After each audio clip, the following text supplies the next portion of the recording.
Third source of sublime, use of figures of speech. ये वाला section Longinus ने काफी डिटेल में दिया है, इसलिए अलग से इसको मैं आपको डिस्कस कर रहा हूं आपके साथ, क्योंकि इसी काफी लेंथ पर लिखा हुआ है तो इस पे क्वेश्चन आ सकता है। According to Longinus, third important source of sublime is use of figure of speech, which he considers very important. Figure of speech बहुत important है। जिन figures of speech का वो जिक्र करता है उनका हमने पहले क्वेश्चन में जिक्र किया था, जहां हमने 5 सोर्सेज जिक्र किया था। He spends about 1/3 of his essay on this topic. He discusses it with fresh ideas and deep understanding. Longinus कहता है कि figures should not be used in a dull or mechanical way. They should come from real emotion.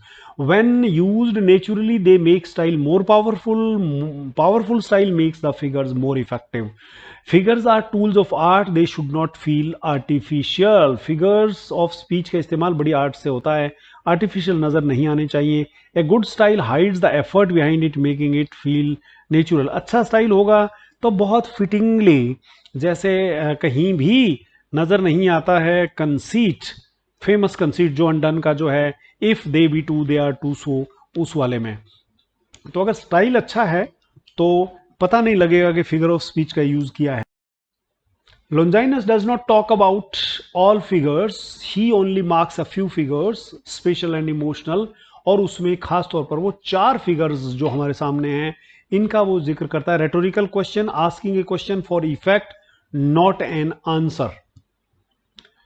सवाल कर लेना और फिर देखना कि सवाल का जवाब आता है कि नहीं आता है, ये कितना सोच समझ करके आता है। Asyndeton, leaving out connecting words to create speed and urgency.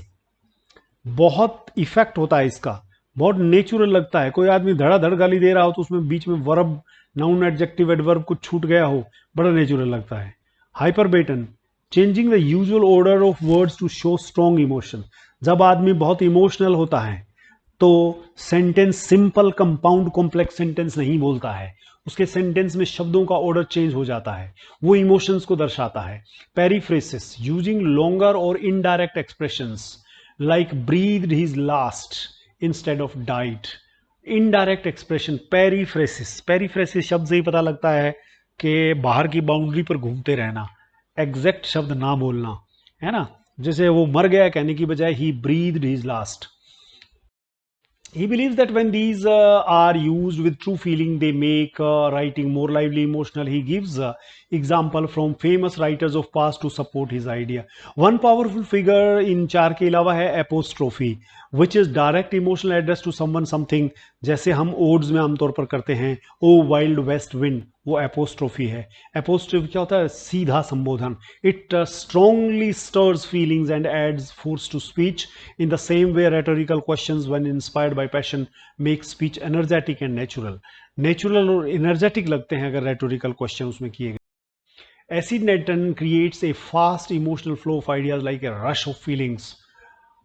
एसिडेंटन जो होता है वो फास्ट फीलिंग देता है आइडियाज की। एनाफोरा जो है repeating words and diatyposis, vivid description can be used together to add strength, clarity and beauty of speech. Hyperbaton reflects the confusion of passionate mind by changing word order. This makes the speech sound more real, emotional. Longinus says art is best when it seems like nature. देखिए, natural expression लगेगा तो वो art मजेदार होगा। जब पता लग जाए कि ये फिगर ऑफ स्पीच का यूज कर रहा है, फिर वो कैसी आर्ट हुई। Periphrasis adds grace and beauty to language but it should be used carefully. देखिए, पेरिफ्रेसिस का इस्तेमाल जहां पर डायरेक्ट यूज करने से वो शब्द पेन देने वाला है या हर्ट करने वाला है, उसकी जगह पेरिफ्रेसिस का इस्तेमाल किया जाता है। If overused it can sound silly और अनप्लीजेंट। अगर इनमें से किसी भी फिगर ऑफ स्पीच का, खासतौर पर पेरिफ्रेसिस का ज्यादा यूज किया गया है तो फिर वो अनप्लेजेंट हो जाता है। Longinus sees figures of speech not just as decoration but as strong tools of expressing feelings and emotion in a powerful speech.